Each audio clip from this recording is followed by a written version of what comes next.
Case 1. Janine Jones. In the spring of 1982, administrators at Bezar County Hospital in San Antonio, Texas, initiated a quiet internal review. After statistical tracking revealed a pattern that could not be explained by standard medical variants, pediatric patients assigned to a specific licensed vocational nurse were suffering cardiac and respiratory emergencies at a rate approximately 25 times higher than patients on any other shift. Janine Jones entered the nursing profession in the late 1970s, following an unstable early adulthood that included a brief marriage and financial difficulty. She trained as a licensed vocational nurse and secured a position in the pediatric intensive care unit at Bexar County Hospital, where colleagues noted her as assertive, occasionally abrasive, and unusually invested in critically ill patients. She cultivated a public identity as a deeply dedicated caregiver, someone who stayed late, advocated loudly for her patients, and expressed emotional distress when children deteriorated. Within her unit, that intensity was read, at least initially, as professional passion.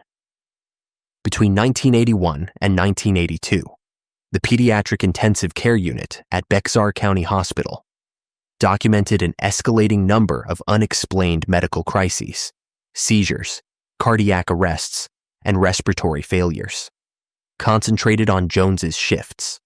Evidence later presented in court indicated that Jones administered succinylcholine, a paralytic drug, along with heparin, a blood thinner, and Dilantin, an anti-seizure medication, to pediatric patients without clinical authorization. Investigators noted that vials of succinylcholine from the ward's medication supply showed evidence of tampering consistent with repeated access via syringe. In March 1982, Jones left Bezar County Hospital, and in August of that year, she began working at a private clinic in Kerrville, Texas. On September 17, 1982, 15-month-old Chelsea McClellan, a patient at that Kerrville clinic, was administered an injection during a routine checkup and suffered an immediate and fatal respiratory collapse. She was transported by ambulance, with Jones performing resuscitation, and was pronounced dead at a hospital shortly after arrival. Witnesses observed that Jones had administered the injection and that the child had been in stable condition immediately prior. Investigators later determined that Joshua Sawyer, an 11-month-old patient at Bexar County, who had been admitted for smoke inhalation following a house fire, had died on December 12, 1981, under comparable circumstances. His death attributed to a massive overdose of Dilantin administered during Jones's shift. The pattern across both facilities, emergencies clustering around a single individual, followed by that individual's conspicuous involvement in resuscitation efforts, drew the attention of a Kerrville physician who contacted authorities. The investigative breakthrough in the Jones case emerged through behavioral analysis and pattern recognition, rather than a single forensic event. Bexar County Hospital had conducted an internal review as early as 1982 that identified the statistical anomaly on Jones's shifts, but opted for a confidential separation rather than a formal report, a decision that would later draw significant institutional scrutiny. When San Antonio Express news journalists began investigating the elevated death rate independently and approached hospital officials, the internal findings were disclosed to Texas Rangers in 1983. Forensic analysis of exhumed remains from several pediatric deaths yielded elevated succinylcholine metabolite levels inconsistent with therapeutic administration. A critical development came when investigators cross-referenced pharmacy dispensation records against patient files and Jones's documented shift hours. The correlation between controlled substance access and patient deterioration was both systematic and documentable. The Chelsea McClellan case served as the prosecutorial anchor. Witnesses at the Kerrville clinic placed Jones as the sole individual who had contact with the child immediately before her collapse and a vial recovered from the clinic tested positive for succinylcholine residue. Jones faced trial in Georgetown, Texas, in January 1984, on charges of murder in the death of Chelsea McClellan. The prosecution's case rested on forensic toxicology, pharmacy access records, and the pattern of emergencies documented across both facilities. The defense challenged the reliability of succinylcholine detection in exhumed tissue, arguing that degradation complicated interpretation of the metabolite findings. Expert testimony on both sides addressed the pharmacological behavior of the drug post-mortem, a dispute that consumed significant trial time. The jury was presented with shift records, vial evidence, and witness testimony from clinic staff. On February 15, 1984, Jones was convicted of murder and sentenced to 99 years in prison. Decades later, in January 2020, she entered a guilty plea to the murder of Joshua Sawyer and received a sentence of life without the possibility of parole. Jones remains incarcerated under the 2020 life sentence, which superseded her earlier release eligibility under Texas's good time statutes. The statistical review that opened this case, routine, institutional, almost bureaucratic, ultimately documented what no single incident could have established alone: a pattern sustained across years and 2 separate facilities. Investigators estimated the total number of suspicious deaths on Jones's watch may have reached 60, though confirmed prosecutions remained limited to 2. What followed her in the documentary record is a case that unfolded not in Texas, but across the Atlantic. Same ward type, same patient population, same unexplained emergencies, beginning just under a decade later. Case 2. Beverly Allett. In the spring of 1991, medical staff at Grantham and Kesteven Hospital in Lincolnshire, England, flagged an internal concern after reviewing ward incident logs. The number of cardiac arrests in the children's ward had risen sharply during a defined period, and a review of staffing schedules showed that a newly employed state-enrolled nurse had been present for each event. Beverly Allett completed her nursing training after a period marked by repeated medical consultations for conditions her physicians were ultimately unable to confirm organically, a history that, in retrospect, would draw significant attention from forensic psychologists. She secured a temporary position on Ward 4 at Grantham and Kesteven Hospital in early 1991, presenting to colleagues as eager, reliable, and attentive to patients. Her willingness to take additional shifts was noted approvingly. She had no documented disciplinary history at the time of her hire, and her hiring followed standard procedures without review of her broader medical consultation pattern, a gap in pre-employment screening that the subsequent public inquiry highlighted directly. Between February 23 and April 22, 1991, a period of 59 days, 4 children died and 9 others suffered serious medical crises on Ward 4. Prosecutors later alleged that Allett administered lethal or near-lethal doses of insulin and potassium chloride to pediatric patients, and in at least one case introduced air into a patient's bloodstream. 7-week-old Liam Taylor was admitted with a chest infection and suffered a cardiac arrest. He died on February 25th. 11-year-old Timothy Hardwick, admitted after an epileptic seizure, deteriorated and died on March 5th. 2-month-old Becky Phillips suffered a near-fatal collapse, survived initially, and then died on March 28th. Her twin sister Katie was also admitted and survived after suffering what investigators later characterized as a suspicious deterioration. 15-month-old Claire Peck died on April 22nd following a cardiac arrest in Allett's care. Investigators noted that several surviving victims showed laboratory values, elevated insulin levels, and potassium concentrations, inconsistent with their documented medical histories.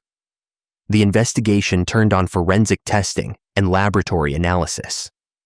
Following the death of Claire Peck, a hospital consultant requested that the coroner be notified, and a formal police inquiry was opened in May 1991. Toxicological screening of blood samples from deceased and surviving patients revealed insulin concentrations that could not be accounted for by endogenous production or prescribed treatment. In the case of Becky Phillips, a post-mortem tissue analysis returned findings consistent with insulin injection. Investigators obtained ward pharmacy records and cross-referenced controlled substance dispensation logs against the timeline of each incident. The pattern of access aligned with Allett's documented shift presence across all 13 events. Search of Allett's personal diary and accommodation yielded additional documentation reviewed by investigators. She was arrested on November 21, 1991. Allett faced trial at Nottingham Crown Court in 1993 on charges including 4 counts of murder and 11 counts of attempted murder. The prosecution constructed its case around forensic toxicology, pharmacy records, and the statistical improbability of the clustering.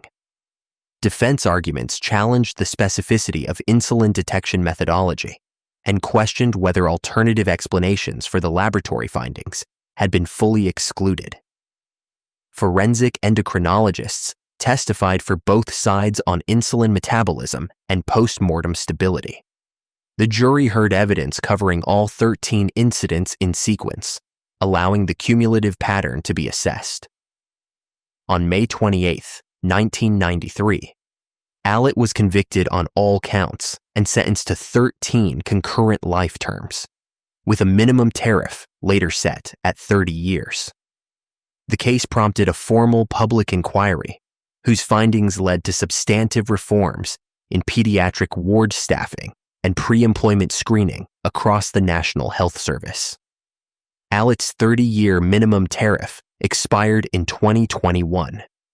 She remains detained at Rampton Secure Hospital, where she has been held since 1993 on clinical grounds. The staffing anomaly that first triggered concern at Grantham, a nurse present at every crisis, paid off exactly as the initial review suggested it would. The next case relocates from the institutional ward to the neighborhood street, where a different kind of trusted figure occupied a position that carried its own set of unquestioned assumptions. Case 3. Melissa Huckabee. On April 6, 2009, workers conducting a routine draining of an irrigation pond in a rural area outside Tracy, California, observed a large rolling suitcase surface as the water level dropped. Inside was the body of 8-year-old Sandra Cantu, a child who had been missing from a local mobile home park for 10 days. When Tracy Police Department investigators began tracing the ownership of the suitcase itself, a distinctive Eddie Bauer model, the item was linked within days to a resident of that same mobile home park, a woman who had told a local reporter days earlier that the suitcase had been stolen from her driveway on the afternoon the child disappeared. Melissa Huckabee was 28 years old at the time and lived with her young daughter in the Orchard Estates mobile home park in Tracy, a Central Valley city southeast of San Francisco. She was the granddaughter of the park's resident pastor and taught Sunday school at the local church he led, a role that positioned her as a familiar, trusted adult figure to the families around her. Neighbors described her as approachable, and her daughter attended the same school as several children in the park. Her personal life included a prior marriage and documented financial pressures, but her community-facing identity was consistently characterized by those who knew her as grounded in her church involvement and her role as a young mother. 8-year-old Sandra Cantu, a resident of the same mobile home park and a regular playmate of Huckabee's daughter, was last seen on the afternoon of March the 27th, 2009, captured on a mobile home park security camera, skipping along a path near the park's interior at approximately 4 p.m. She did not return home. A community search was initiated, and she was reported missing to Tracy Police Department that evening. On April 6, 2009, her body was recovered from the irrigation pond, submerged inside the rolling suitcase that had been reported stolen by Huckabee 9 days earlier. Forensic examination later indicated that Sandra had been administered alprazolam, a prescription sedative, and that she had been strangled. Prosecutors alleged in subsequent proceedings that Huckabee had brought Sandra into her home under the guise of a playdate, administered the sedative without the child's knowledge or consent, carried out an assault, strangled her, and concealed her remains inside the suitcase before transporting it to the irrigation pond. The case turned on a combination of physical evidence, surveillance footage, and Huckabee's own shifting account of the suitcase. The park's security footage documented Sandra's last observed movements at approximately 4 p.m. on March 27th, and approximately 8 minutes later captured Huckabee's SUV, departing the park in the direction of her grandfather's church. When investigators cross-referenced Huckabee's earlier claim that her suitcase had been stolen from her driveway against the suitcase recovered from the pond, the accounts were irreconcilable. During a vigil for Sandra, Huckabee approached investigators with a handwritten note she claimed to have found at the park, stating the victim was locked in stolen suitcase thrown in water. The handwriting was later identified as consistent with her own. A search warrant executed at Huckabee's residence yielded alprazolam, a prescription not issued in her name, along with physical evidence placing Sandra inside the home. A subsequent search of her grandfather's church recovered a rolling pin bearing a blood stain, later matched through DNA analysis to Sandra. She was arrested on April 10, 2009. Huckabee was charged with first-degree murder and kidnapping with special circumstances, charges that made her eligible for the death penalty under California law. The case proceeded toward trial through 2009 and into 2010, with significant pre-trial proceedings addressing the admissibility of physical evidence and the forensic toxicology findings. On May 10, 2010, Huckabee entered a guilty plea to first-degree murder and kidnapping, avoiding a capital trial. The court heard from prosecutors that the plea agreement reflected both the strength of the physical evidence and considerations regarding the impact of a full trial on surviving family members. She was sentenced to life in prison without the possibility of parole. No official explanation for a specific motive was established in the court record, though prosecutors characterized the case as one involving deliberate premeditation. Huckabee is currently serving her life sentence in the California state prison system with no parole eligibility. The suitcase that opened the case, reported stolen by Huckabee herself, then recovered from an irrigation pond with the body inside, ultimately served as the evidentiary pivot on which the investigation turned. Where this case involved a single perpetrator acting within a residential community, the case that follows it relocated that same dynamic of prolonged concealment and calculated access to a context that eventually drew the attention of an entire nation. Case 4. Marc Dutroux.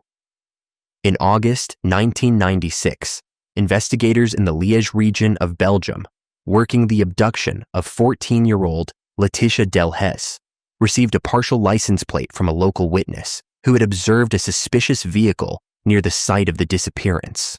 Run against registration records, the plate was matched to a man with a prior conviction for the abduction and rape of young girls, a name that cross-referenced against active missing persons files across multiple Belgian jurisdictions.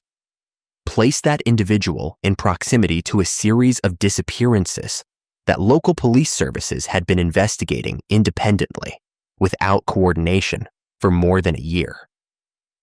Marc Dutroux was 39 years old at the time of his 1996 arrest and had already served a prison term, releasing after only 3 years of a 13-and-a-half-year sentence for the rape and abuse of 5 young girls in the 1980s. Despite that conviction, he had accumulated property across Belgium, including multiple houses, and received government unemployment benefits while owning those assets.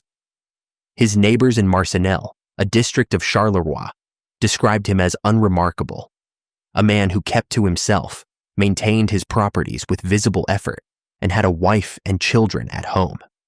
His prior conviction was part of the public record, but the social infrastructure around him processed that fact without translating it into sustained scrutiny.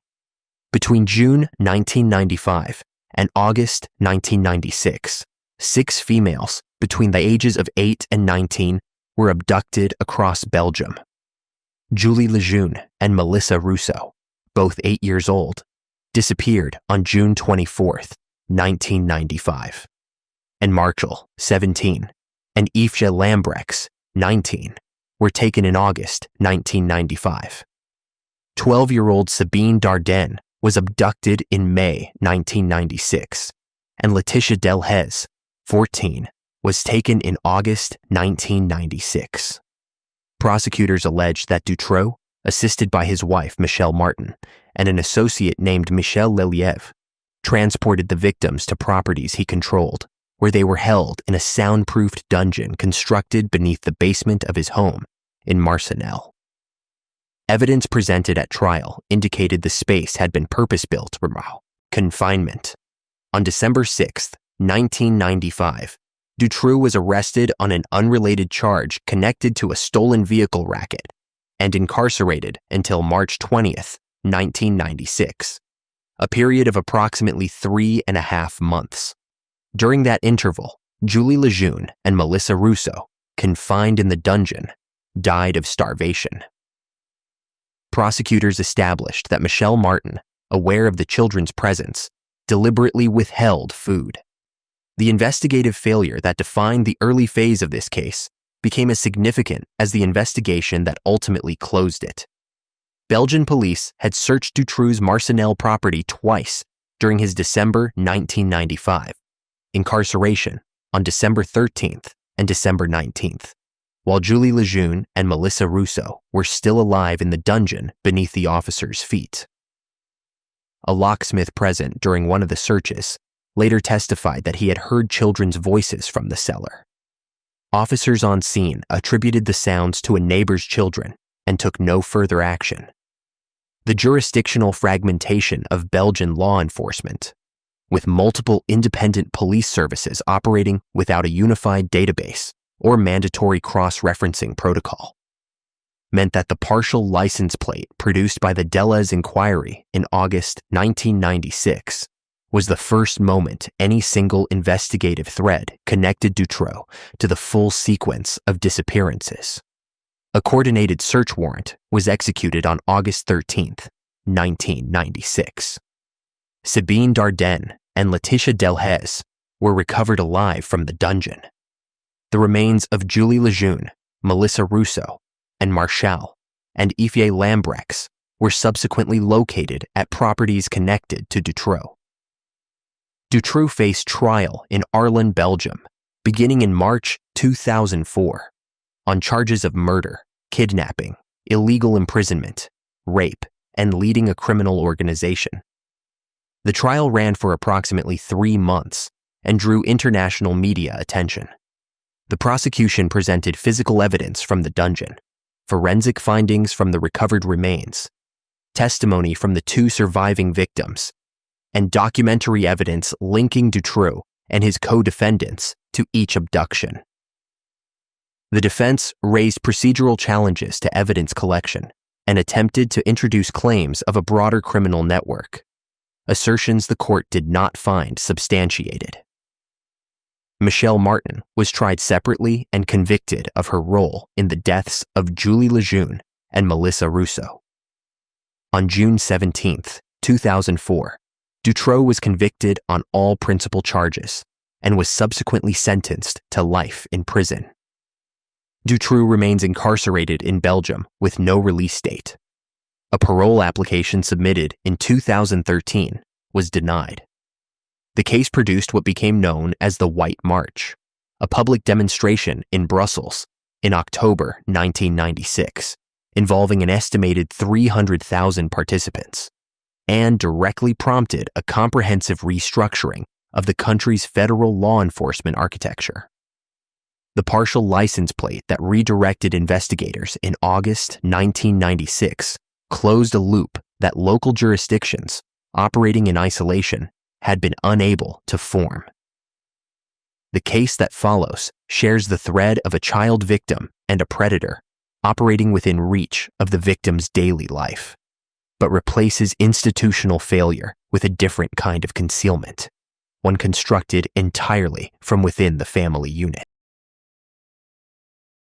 Case 5, Susan Smith. A welfare check initiated on October 25, 1994, by officers of the Union County Sheriff's Office in Union, South Carolina, after a woman arrived at a rural intersection reporting that an armed carjacker had taken her vehicle with her 2 young children, still strapped inside, initiated a 9-day missing persons investigation that would ultimately be redirected, not by forensic evidence, but by a series of behavioral and factual inconsistencies that investigators had begun documenting within the first 48 hours. Susan Smith was 23 years old at the time and had lived in Union, South Carolina for most of her life. She worked at a local textile company and was known in the community as a young mother of 2 boys, 3-year-old Michael and 14-month-old Alexander. Her personal history included documented instability in her family of origin and prior mental health treatment, but her public-facing identity was shaped primarily by her role as a mother and her connections through work and church. She had been involved in a romantic relationship with a man from a prominent local family, a fact that did not surface in initial media coverage. On the evening of October 25th, 1994, Smith arrived at a nearby residence following the reported incident and told the occupants, and subsequently law enforcement, that a black male had approached her vehicle at a red light, ordered her out at gunpoint, and driven away with Michael and Alexander still in their car seats. She provided a physical description and cooperated with investigators in the immediate hours that followed. Over the next 9 days, she made repeated public appearances alongside her estranged husband, David Smith, appealing on national television for the safe return of her children. Investigators noted early inconsistencies. The specific intersection she identified had no functioning traffic light. Witnesses in the area reported no carjacking event, and her behavioral presentation during interviews, evaluated by trained agents, raised flags that were documented but not immediately disclosed publicly. Forensic divers began surveying area waterways. On November 3, 1994, after investigators presented Smith with the accumulated contradictions and their conclusions, she led authorities to John D. Long Lake, approximately 4 miles from where she had reported the carjacking. Both boys were recovered from the submerged vehicle, still secured in their car seats. The investigation's turning point came through interwitness timeline, cross-referencing, and the geographic impossibility of the reported event.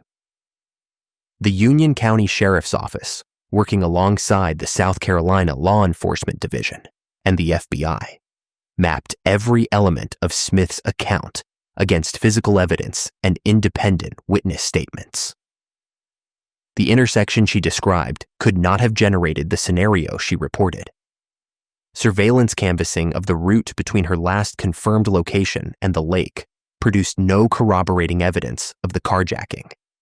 Concurrently, investigators developed evidence of Smith's romantic relationship and documented that her partner had communicated, in writing, that he was not prepared to pursue a relationship with a woman who had children.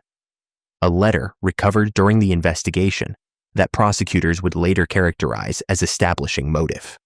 Smith was charged with 2 counts of murder. Her trial in Union County began on July 18, 1995. The prosecution presented the recovered letter, forensic evidence from the vehicle and the lake, the documented timeline, contradictions, and testimony establishing the sequence of events on the night of October 25th. The defense argued that Smith was a deeply troubled individual whose act was the product of severe psychological distress, rather than calculated premeditation, and sought to spare her from the death penalty. Victim impact testimony was presented during the sentencing phase. On July 22, 1995, the jury convicted Smith on both counts of murder and, in the sentencing phase, declined to impose the death penalty.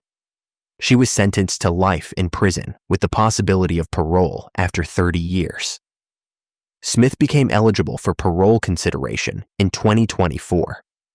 Her applications have been subject to the standard review process under South Carolina's correction system, and she remains incarcerated as of the time of this documentary. The lake recovery, the geographic endpoint that Smith herself provided under the weight of the documented contradictions, closed the case at the precise location the investigation had been converging toward. The case that follows also centers on the destruction of a family unit, but the perpetrator arrives not from within it, arriving instead as a stranger who had been quietly circling the edge of it for months. Case 6. Joseph Edward Duncan. In late May 2005, the Kootenai County Sheriff's Office in northern Idaho received a missing persons report for 3 members of a household in Coeur d'Alene after a neighbor conducting a routine check found the front door unlocked and the interior of the home in a condition inconsistent with voluntary absence, a detail that, combined with the non-appearance of 2 children at school, escalated the welfare check into a multi-agency investigation within hours. Joseph Edward Duncan III was 36 years old at the time of the events in Idaho and had a documented history that stretched back to a 1980 conviction in Washington state for the rape of a 14-year-old boy, for which he served time before being released, reoffending and cycling through the system across multiple jurisdictions. In the spring of 2005, he was out on bail in Minnesota on charges of molesting a 6-year-old, a release that local law enforcement had formally opposed in court. He had no fixed employment and maintained an online journal under an alias through which he had published entries that, reviewed after his arrest, contained material indicating a prolonged and documented ideation around targeting children. His physical presentation was unremarkable, and he moved between states without generating immediate law enforcement attention. On the evening of May 16, 2005, investigators determined that an individual had entered the residence of Brenda Groan in Coeur d'Alene, a home she shared with her partner, Mark McKenzie, her 13-year-old son, Slade, and her younger children, 9-year-old Dylan and 8-year-old Shasta. Evidence recovered at the scene indicated that Brenda Groan, Mark McKenzie, and Slade Groan had been killed with a blunt instrument. Shasta and Dylan were not present. A forensic examination of the scene documented the nature of the attack and the timeline of the family's last confirmed contacts with the outside world, establishing the evening of May 16th as the period during which the deaths occurred. A vehicle connected to Duncan was later placed in the area through witness accounts and fuel transaction records. The investigation's critical dimension involves cell phone tower data and geolocation tracking. Duncan had used a cellular device intermittently in the weeks following the Idaho attack, and carrier records obtained under subpoena placed his movements across Montana, North Dakota, and other northwestern states. Investigators also recovered online activity associated with accounts linked to Duncan, activity that provided both a timeline and a pattern of movement.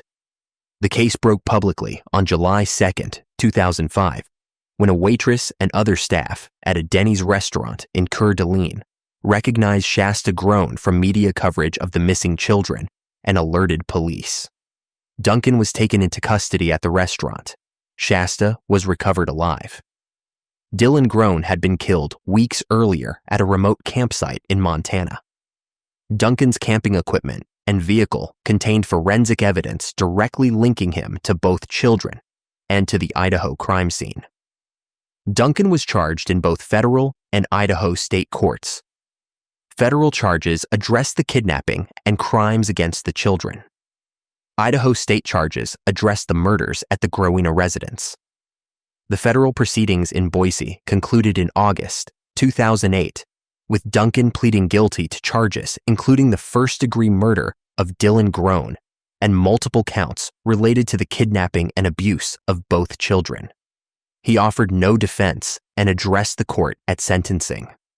On August 27, 2008, he was sentenced to 3 consecutive federal death sentences and additional concurrent terms. Idaho state courts imposed a life sentence plus 30 years on the residential murder charges. Duncan was incarcerated on federal death row at USP Terre Haute, where he died of brain cancer on March 28, 2021, without the federal sentence being carried out. The welfare check that opened this case, a neighbor, an unlocked door, 2 children absent from school, became the thread that led investigators to one of the most far-reaching abduction and murder cases in the Pacific Northwest's documented history.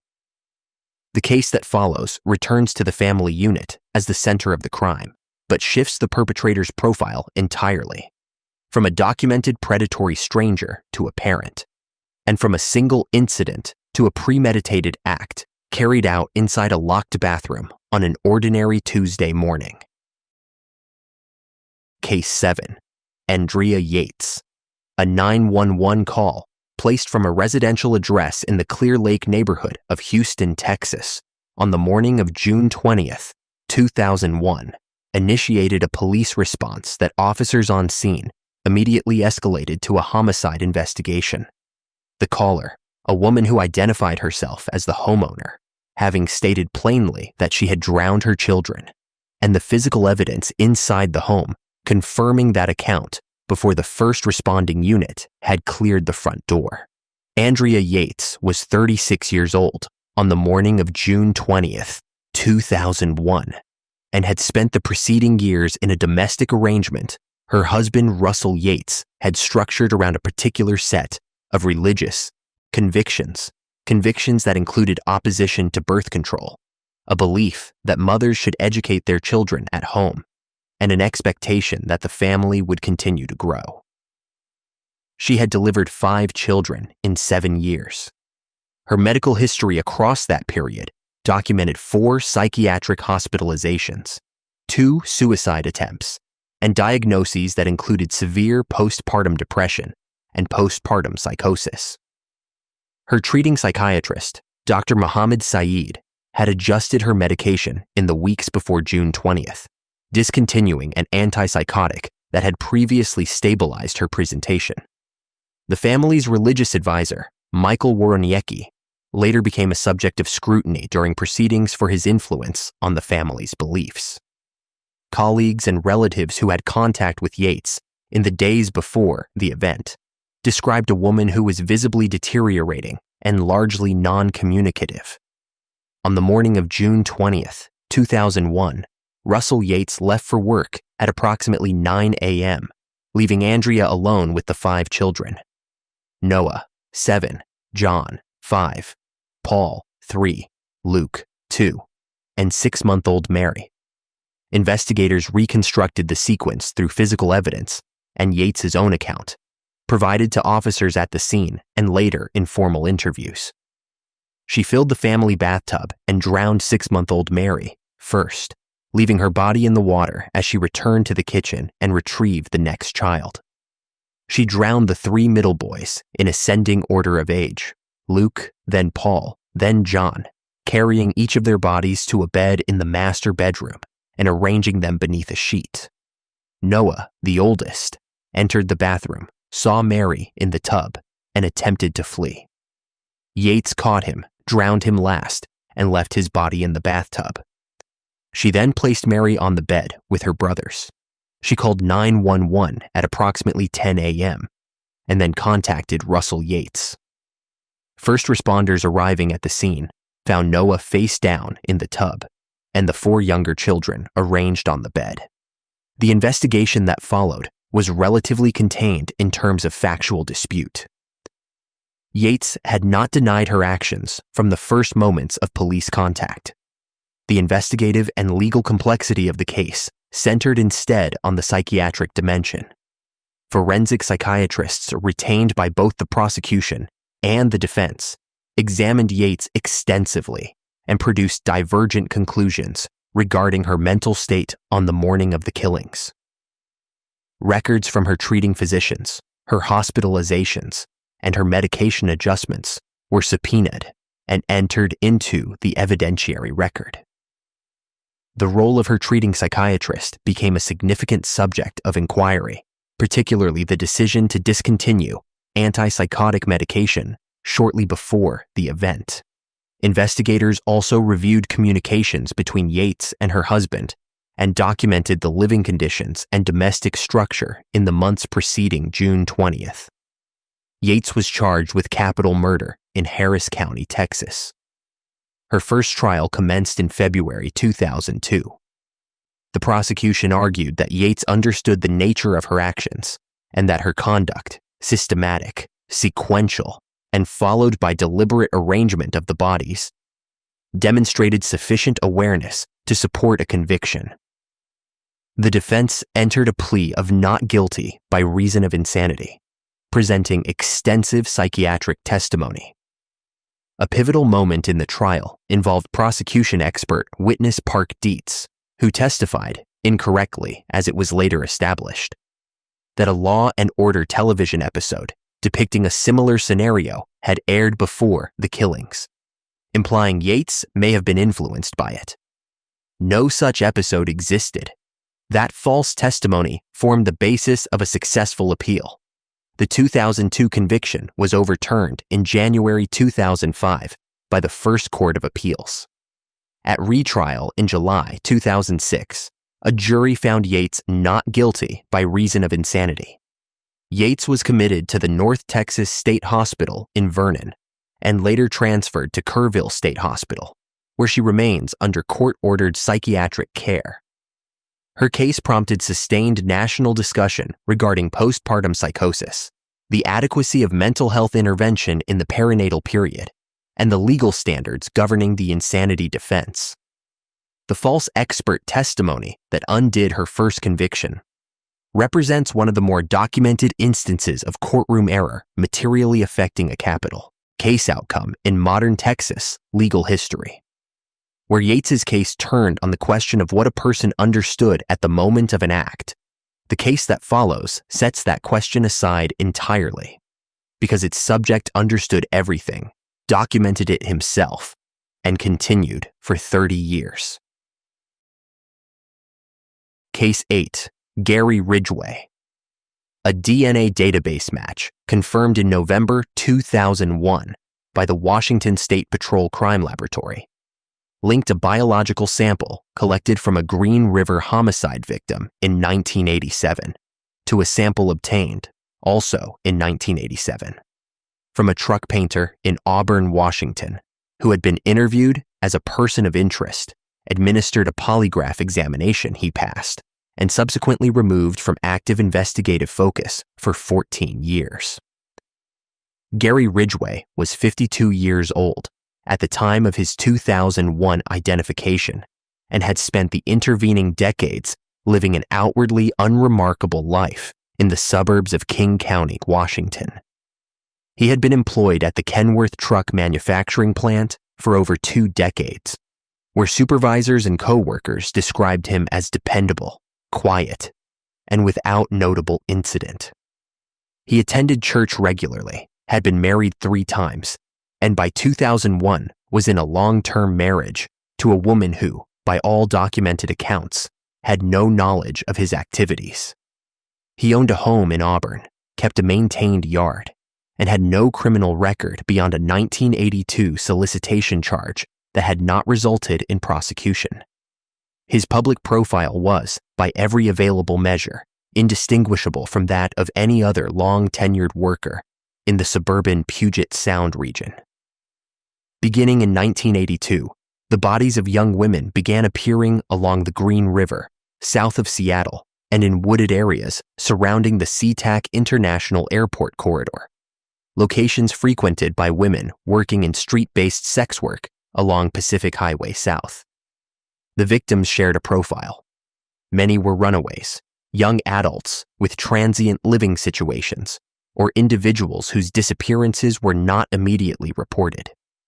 Investigators noted that the disposal sites were clustered in patterns consistent with deliberate geographic selection.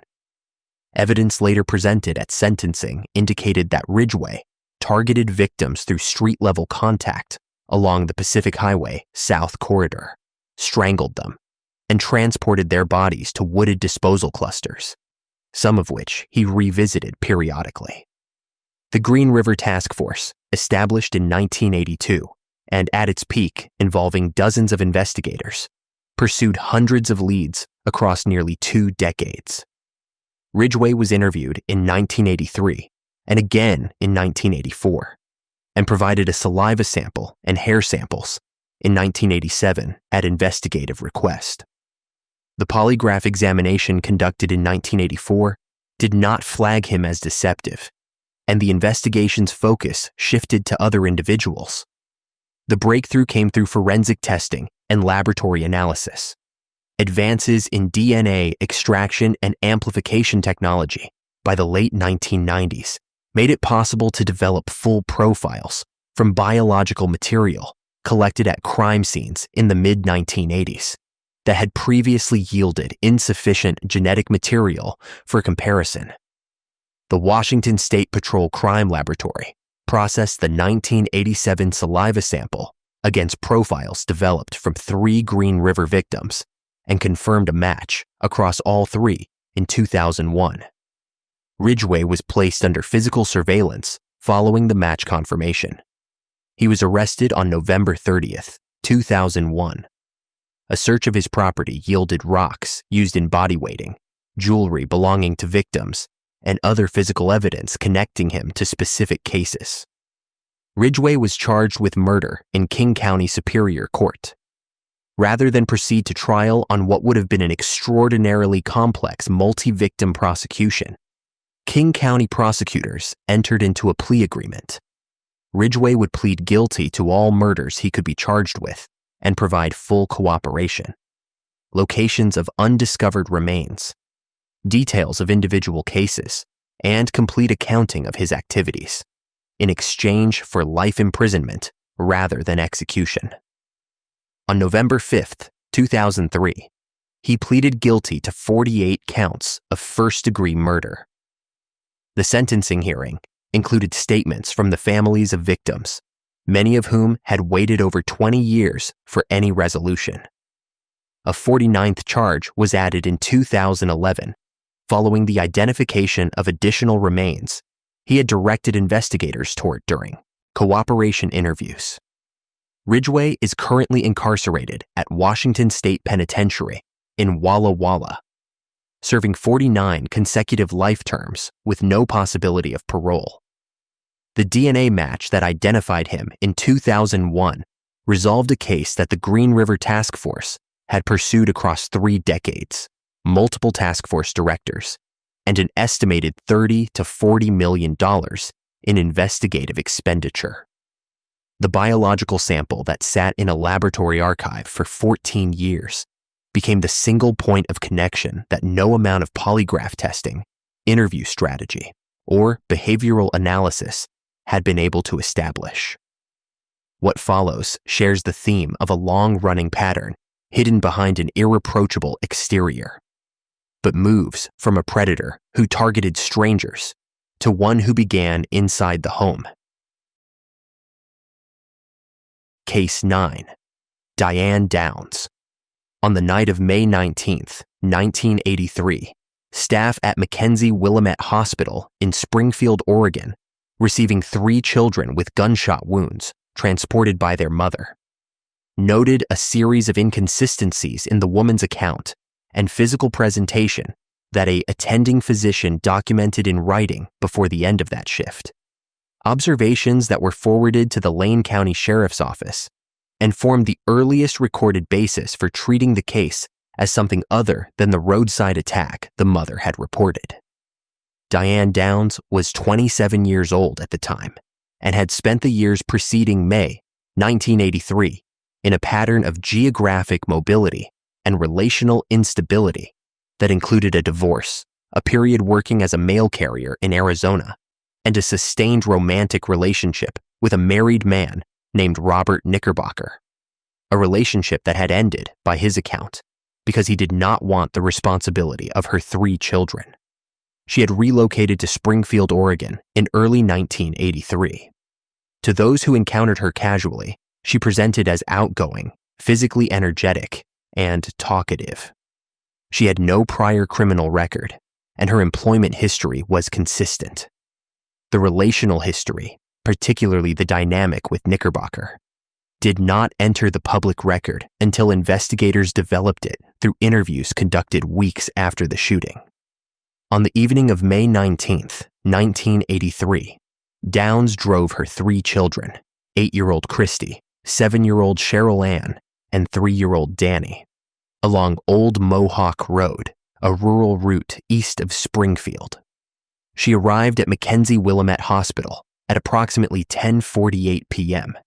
and reported that a man with disheveled hair had flagged her car down along the road, demanded her keys, and opened fire through the driver's window when she refused. Cheryl Ann Downs died of her gunshot wound.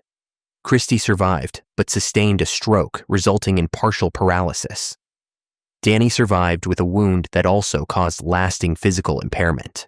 Investigators noted that Downs' own wound, a graze to her forearm, was inconsistent in depth and trajectory with the account she provided.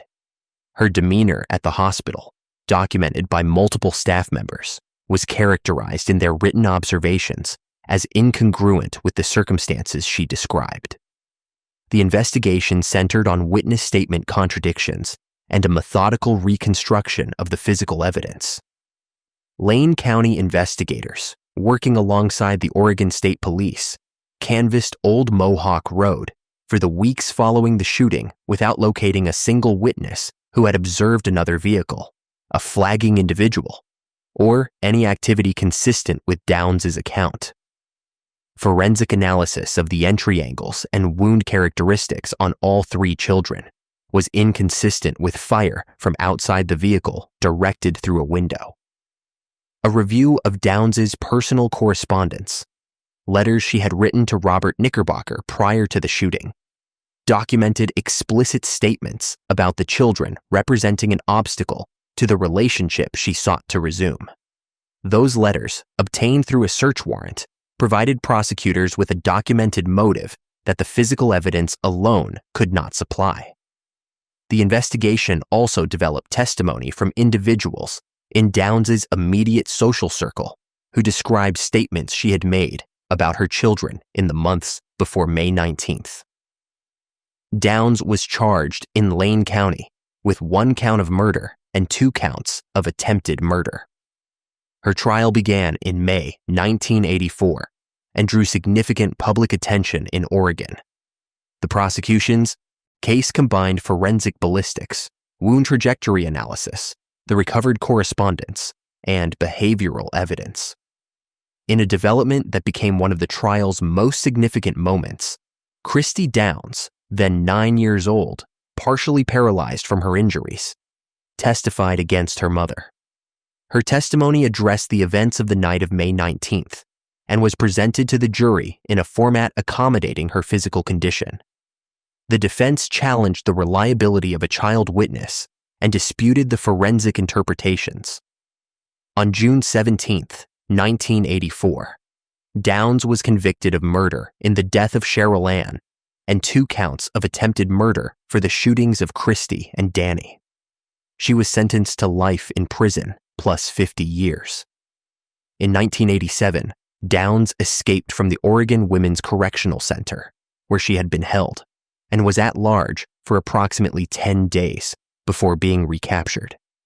That escape eliminated her eligibility for early parole consideration under Oregon statutes governing her sentence, and her subsequent parole applications, reviewed at regular intervals, have been denied at every hearing.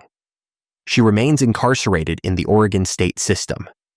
The physician's documented observations on the night of May 19th, forwarded to the sheriff's office before the investigation had formally begun, proved to be the precise point at which the case's trajectory was set. The case that follows shares no geography, no family structure, and no emotional register with this one. But it shares something more precise: a public identity so completely constructed and so long maintained that the people closest to the subject never encountered any reason to look further. Case 10. Dennis Rader. In January 2005, investigators at the Wichita Police Department received a written inquiry from an individual corresponding under a long-established pseudonym. A question about whether metadata on a floppy disk could be traced back to its source. The question was posed as a condition before the sender would use that medium to communicate further. Law enforcement responded through a classified advertisement stating the disk would be untraceable. It was not. Dennis Lynn Rader was born on March 9, 1945, in Pittsburgh, Kansas, the oldest of 4 sons raised in a devout Lutheran household in Wichita. By every available external measure, Rader's adult life was a portrait of civic reliability. He served in the United States Air Force, graduated from Wichita State University with a degree in criminal justice in 1979, and built a career as a compliance officer in Park City, Kansas, a role that placed him in a position of authority over municipal residents. He married his wife Paula in 1971, and they raised 2 children together. He served as president of his congregation at Christ Lutheran Church and held a leadership position with a local Cub Scout troop. Colleagues and neighbors described him consistently as organized, composed, and unremarkable in the most reassuring sense of the word.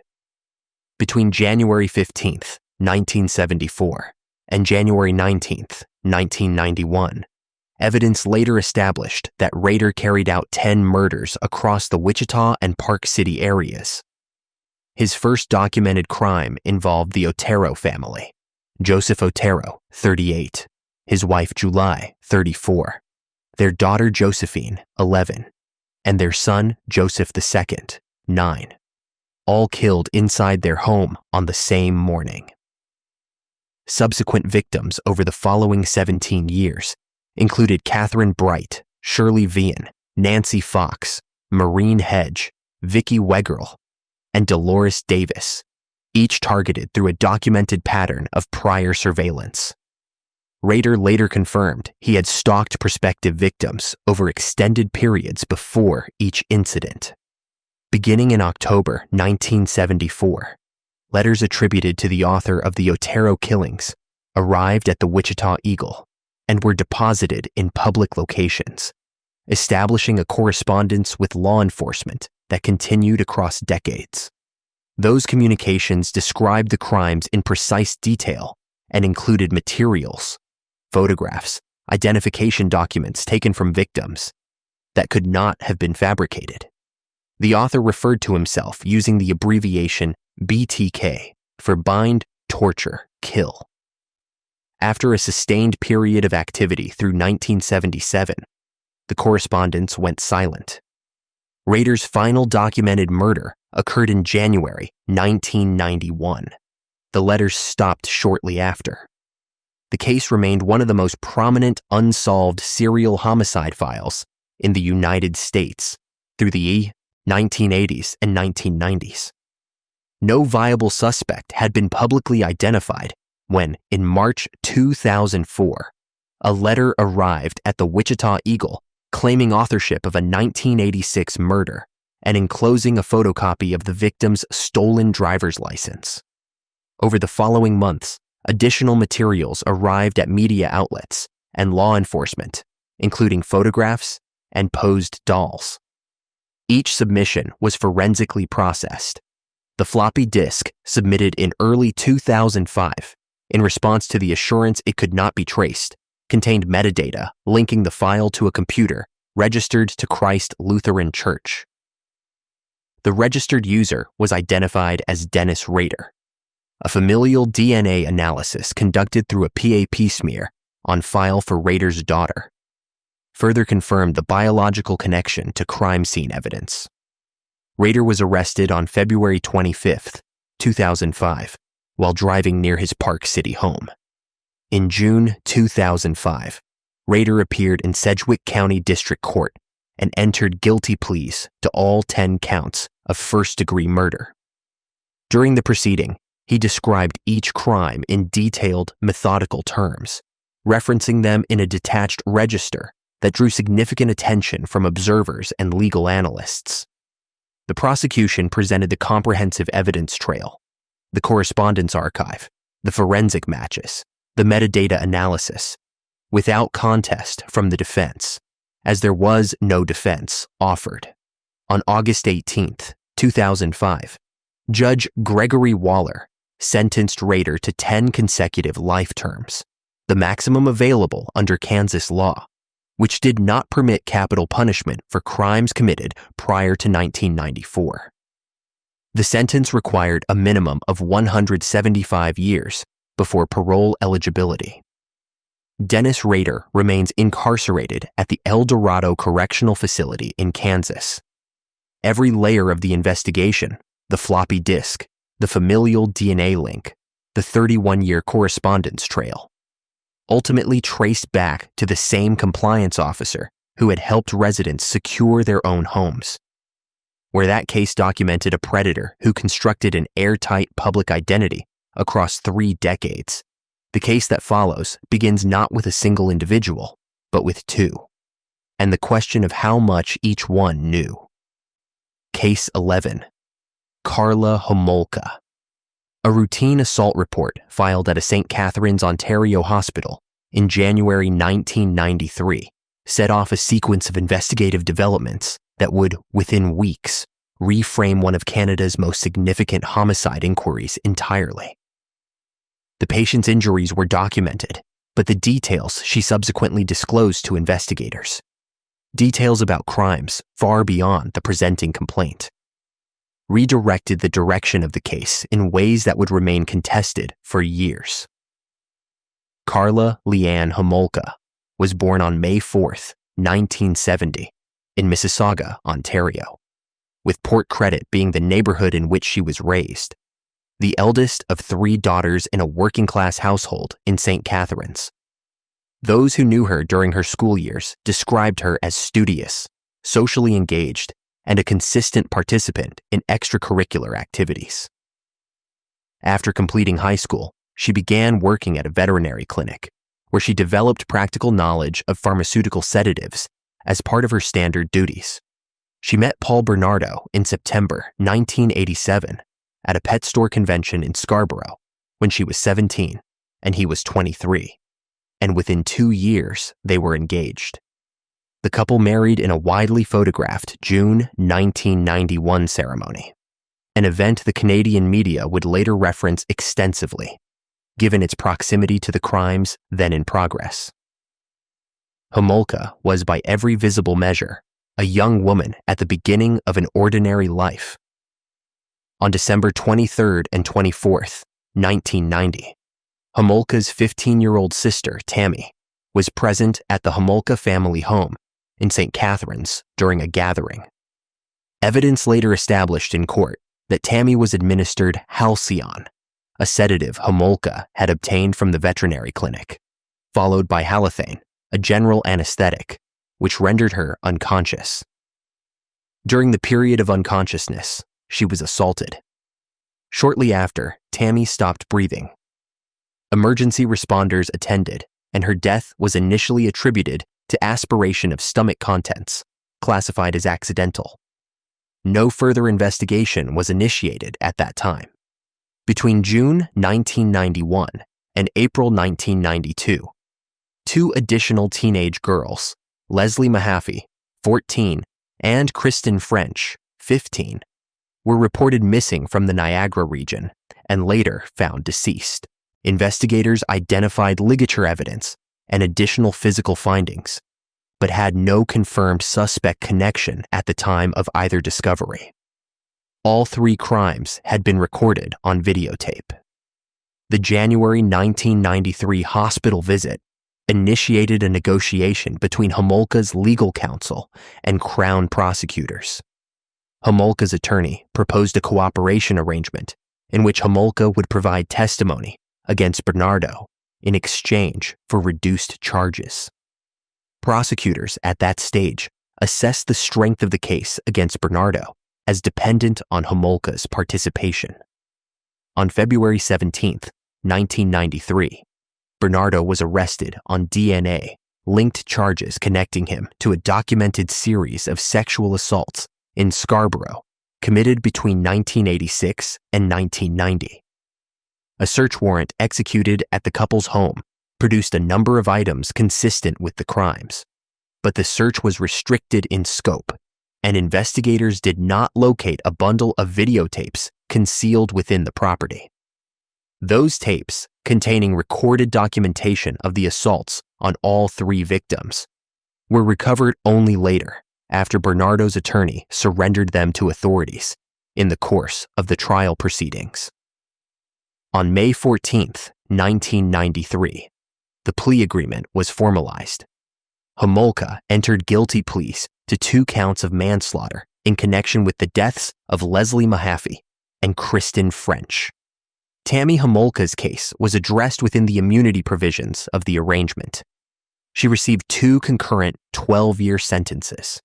The agreement was reached and finalized before the videotapes became available to prosecutors. When those tapes entered the evidentiary record during Bernardo's 1995 trial, and their contents became known, first to legal participants and later in fragments to the public, the terms of the agreement drew sustained criticism from journalists, legal scholars, and victim advocates. The phrase used repeatedly in the Canadian press to describe the arrangement was the deal with the devil. The Crown's position, upheld on subsequent review, was that the agreement had been legally defensible under the information available at the time it was made. Homolka served her full sentence, having been denied statutory early release by the National Parole Board, which assessed her as a continued risk. She was released on July 5, 2005, and relocated first to Quebec, then to the Caribbean. The case that follows involves the other party to that agreement, and the full record of what the tapes contained. Case 12. Paul Bernardo. A DNA sample collected from Paul Bernardo in November 1990 during a routine inquiry into the documented pattern of sexual assaults across Scarborough sat in a forensic laboratory backlog for over 2 years before it was processed. When the results were returned in November 1992, they linked Bernardo conclusively to the Scarborough assault series. He had, by that point, already married Carla Homolka, moved to a house in Port Dalhousie, and committed 2 murders. Paul Kenneth Bernardo was born on August 27, 1964, in Scarborough, Ontario, and raised in a household that by his mid-adolescence had become increasingly strained. At 16, his mother disclosed to him that his legal father was not his biological parent, a revelation that, by multiple accounts, marked a discernible shift in his behavior. He went on to complete a bachelor's degree in commerce at the University of Toronto, Scarborough, presented socially as articulate and well-groomed, and had no criminal record. At the time, he began working in accounting. His relationship with Carla Homolka, which began in 1987, moved quickly toward engagement, and, in June 1991, marriage. The wedding, held in Niagara-on-the-Lake, was formal and well-attended. Photographs from the event entered wide circulation after the arrests, frequently reproduced alongside the nickname the Canadian press eventually assigned to the couple, the Ken and Barbie Killers. Between 1986 and 1990, Bernardo carried out a documented series of at least 18 rapes across eastern Toronto, primarily in Scarborough, following a consistent pattern of stalking victims as they traveled home from transit stops in the evening. Descriptions from those who survived and composite materials circulated publicly prompted the designation the Scarborough Rapist. Investigators took a DNA sample from Bernardo in November 1990, following a tip identifying him as resembling the published composite, but the sample was not prioritized for processing. In June 1991, 14-year-old Leslie Mahaffey disappeared near her home in Burlington, Ontario. Portions of her remains, encased in concrete, were recovered from Lake Gibson on June 29, 1991. The same day, Bernardo and Homolka's wedding took place in a church 40 minutes away.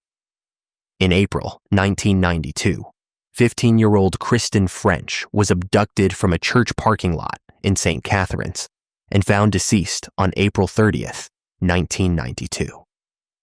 Both crimes had been documented on videotape at the couple's home in Port Dalhousie.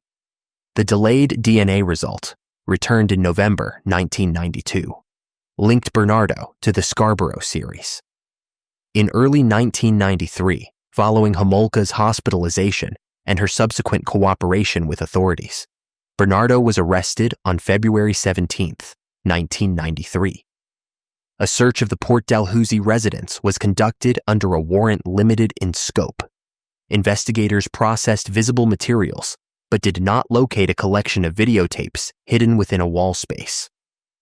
Those tapes remained in the property for months, eventually recovered by Bernardo's own defense attorney, Ken Murray, who held them for over a year before surrendering them to the Crown, a decision that later resulted in Murray facing separate professional conduct proceedings. The tapes, when finally introduced into the evidentiary record, documented the assaults on Tammy Homolka, Leslie Mahaffey, Kristen French, and an additional minor referred to in court documentation under a pseudonym. Bernardo's trial commenced on May 1, 1995, and ran for 4 months. The prosecution's case centered on the videotape evidence, Homolka's testimony from the witness box, where she appeared for 17 court days, and the forensic record linking Bernardo to the Scarborough assaults. The defense advanced the position that Homolka had been the primary driver of the murders, a theory the prosecution countered through the tape contents themselves. On September 1, 1995, the jury returned guilty verdicts on 2 counts of first-degree murder, 2 counts each of kidnapping and forcible confinement, 2 counts of aggravated sexual assault, and 1 count of committing an indignity to a human body. Bernardo was sentenced to life imprisonment and designated a dangerous offender, a classification that substantially limits parole prospects. Every subsequent parole review has returned the same result. Paul Bernardo remains incarcerated. In November 2023, he was transferred from a maximum security institution to a medium security facility, a decision that generated renewed public discussion in Canada about the terms of his ongoing confinement. The videotapes that determined the outcome of both his trial and Homolka's legacy were found not in a laboratory or a tip line, but in the walls of the house where the crimes occurred, within reach of investigators who had already been there. Case 13, Lacey Spears. A hospital surveillance system at Nyack Hospital in Rockland County, New York, captured a mother taking her 5-year-old son into a bathroom connected to his room twice during his January 2014 admission. Both times, medical staff observed, his condition deteriorated rapidly within minutes of their return. The footage did not show what occurred in that bathroom. It did not need to. Lacey Spears was born in Decatur, Alabama, and by her mid-20s had constructed an identity almost entirely through digital platforms. She maintained a blog and active accounts across Facebook, Twitter, and MySpace that documented in exhaustive detail the chronic illnesses of her son, Garnett Paul Spears. To the online communities that followed her, she was a devoted, tireless mother, navigating a medical ordeal with grace and transparency. She posted regularly, updates on hospitalizations, requests for prayers, photographs of Garnett in medical settings, and built a following of supporters who admired what they understood to be her resilience. In Chestnut Ridge, New York, where she had relocated, she was known as attentive, present, and deeply invested in her child's welfare. According to the timeline established by prosecutors, Garnett had been subjected to repeated medical interventions from infancy, hospitalizations, surgical procedures, and a gastrostomy feeding tube installed to address what his mother described as persistent feeding difficulties.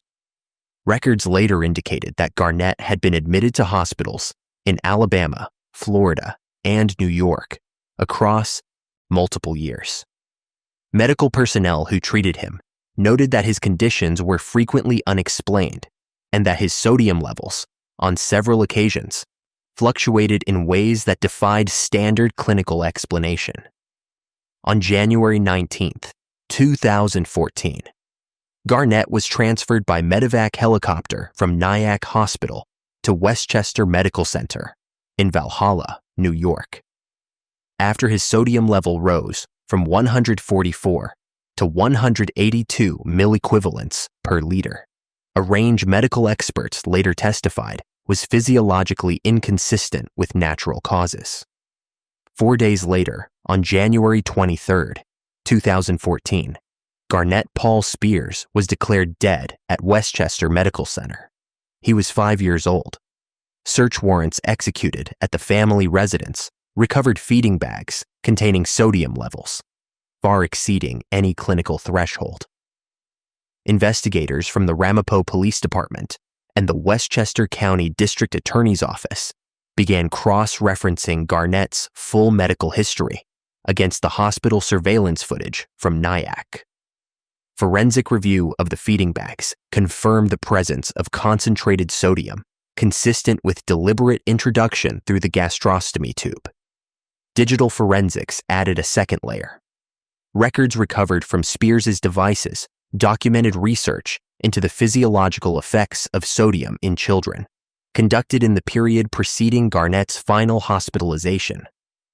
Prosecutors also compiled thousands of social media posts spanning years, a documented pattern, they argued at trial, of Spears amplifying and publicizing her son's illnesses for community attention and sympathy. The Westchester County District Attorney's Office unsealed an indictment against Spears on June 17, 2014, charging her with murder. Trial began in February 2015 in White Plains, New York. Prosecutors presented the surveillance footage alongside forensic testimony, establishing that Garnett's sodium levels could not have reached the recorded concentrations through intravenous solutions or natural physiological processes. Medical experts testified that the concentration and speed of elevation indicated deliberate, repeated administration. The defense contested the footage as ambiguous and challenged the sufficiency of direct evidence, arguing no witness had observed Spears administer anything harmful. The jury deliberated and returned a verdict of guilty on March 2, 2015, second-degree murder and first-degree manslaughter. At sentencing on April 8, 2015, Judge Robert Neary acknowledged that Spears presented clinical indicators consistent with Munchausen syndrome by proxy, factitious disorder imposed on another, but characterized the crime as deliberate and calculated. He sentenced her to 20 years to life in prison, declining to impose the 25-year maximum. The conviction was subsequently upheld by the state appellate court, and the state's highest court declined to review the matter. Lacey Spears remains incarcerated, with parole eligibility beginning in 2035. The Nyack Hospital footage, the same footage that opened this investigation, was the prosecution's centerpiece at trial, not because it showed the act, but because what happened immediately after each bathroom visit could not be explained any other way. Where the Allett and Jones cases unfolded on institutional wards with multiple victims, this case concentrated the same psychological pattern into one child across 5 years, and into thousands of social media posts that turned a private pathology into a public performance. The case that follows took place in a city of 8 million in plain sight across nearly a decade, and the person responsible was never once suspected to be a woman. Case 14, Jeffrey Dahmer. On the night of July 22, 1991, 2 Milwaukee Police Department officers on patrol near North 25th Street were flagged down by a man walking along the roadway with a handcuff dangling from one wrist. He told the officers his name was Tracy Edwards and that he had just escaped from an apartment where a stranger had threatened to kill him. Skeptical but willing to verify, the officers accompanied Edwards back to the building he pointed to, apartment 213 of the Oxford Apartments. What investigators documented inside that apartment in the hours that followed triggered one of the largest forensic responses in Wisconsin law enforcement history. Jeffrey Lionel Dahmer was born on May 21, 1960, in Milwaukee, Wisconsin, and was raised primarily in Bath Township, Ohio. By his early 30s, he occupied a deliberately unremarkable life. He worked as a mixer at the Ambrosia Chocolate Factory in Milwaukee, reliable, quiet, rarely drawing attention from supervisors or co-workers. Neighbors in the Oxford Apartments described him as polite, if solitary. He did not have a criminal profile that generated concern in the communities around him, despite a 1988 conviction for second-degree sexual assault involving a minor, for which he received a work-release sentence and probation. He attended church with his grandmother during the period he lived with her in suburban Milwaukee. Nothing in his public presentation indicated the full scope of what investigators would later reconstruct. Evidence later established that Dahmer committed his first murder in Bath Township, Ohio, in June 1978, when he was 18 years old. A second killing followed in 1987, and between 1988 and 1991, investigators determined he killed 15 additional men and boys, nearly all of them encountered at gay bars, bus stations, or other public locations across Milwaukee. Prosecutors later established that Dahmer's standard method involved offering payment for photographs, luring victims to his apartment, and administering sedatives before strangling them. Evidence also documented that Dahmer retained body parts from a number of victims as trophies, and that he had attempted to conduct what investigators described as experimental procedures on several victims while they were still alive, by introducing acid into drilled skull openings in an attempt to create a state of incapacitation. In total, 17 men and boys were confirmed as victims across a 13-year period. The investigation that followed the July 22, 1991 arrest moved on two simultaneous tracks. Milwaukee Police Department officers secured the apartment at Oxford Apartments and documented a crime scene that included a human head in the refrigerator, additional remains in the freezer, a barrel containing torso portions preserved in acid, and an extensive collection of Polaroid photographs cataloging victims. Dahmer cooperated extensively with investigators, providing detailed accounts of each killing and assisting in the identification of victims. The FBI provided forensic laboratory support and identification services. Separately, investigators in Ohio, working from Dahmer's own account of his first killing in 1978, executed a search of a woodland site near his former family home and recovered bone fragments later identified through dental and skeletal X-ray comparison as belonging to his first victim, Stephen Hicks. A formal Ohio murder charge was filed on September 17, 1991. A preliminary hearing on January 13, 1992, established the procedural framework. Dahmer pleaded guilty but insane to 15 counts of murder in Wisconsin. The central dispute at trial was not guilt. Dahmer did not contest the killings, but whether he met the legal standard for insanity. Prosecution mental health experts testified that Dahmer maintained deliberate, premeditated conduct and was capable of conforming his behavior to legal requirements. Defense experts argued that Dahmer's psychological disorders, including borderline personality disorder and schizotypal personality disorder, rendered him legally insane. On February 15, 1992, after deliberation, the jury found Dahmer guilty and sane on all 15 Wisconsin counts. He was sentenced to 15 consecutive life terms with no possibility of parole. 3 months later, a separate Ohio proceeding added a 16th life term for the 1978 Hicks murder. Dahmer was transferred to Columbia Correctional Institution in Portage, Wisconsin. On November 28, 1994, he was fatally beaten by a fellow inmate during a work detail in the prison gymnasium bathroom area. He was 34 years old.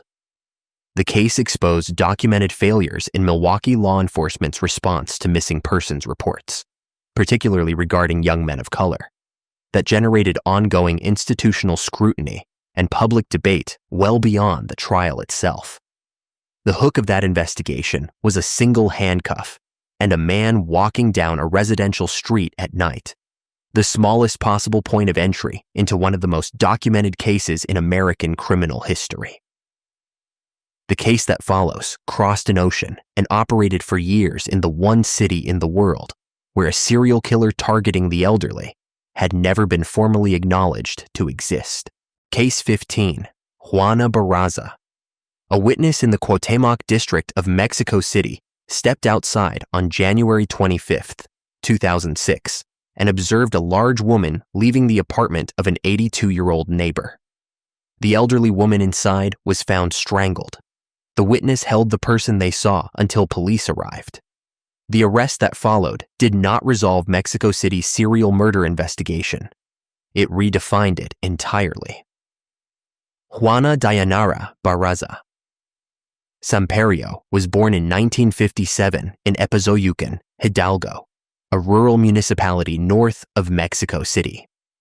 Her early life was marked by documented instability. Her mother, described in court records as an alcoholic, reportedly exchanged her as a child to a man in return for alcohol, and the abuse Barraza endured in that arrangement continued across several years. She eventually relocated to Mexico City, married, and raised 4 children. In the lucha libre community of the capital, she was recognized as both a fan and a lower circuit professional wrestler, competing under the ring name La Dama del Silencio, the Lady of Silence. She was known within that community as a ruda, an aggressive, rule-breaking character. Outside it, she was not known at all. Investigators later established that Barraza had developed a method of access rooted in impersonation, carrying a stethoscope, pension assistance forms, and documentation identifying herself as a government social welfare worker. She approached elderly women living alone throughout Mexico City, offering massages, help obtaining medicines, or assistance navigating social benefit systems. Victims allowed her insight based on the documentation she presented and the trust it implied. Once inside, evidence indicated Barraza strangled victims using ligatures or available household objects.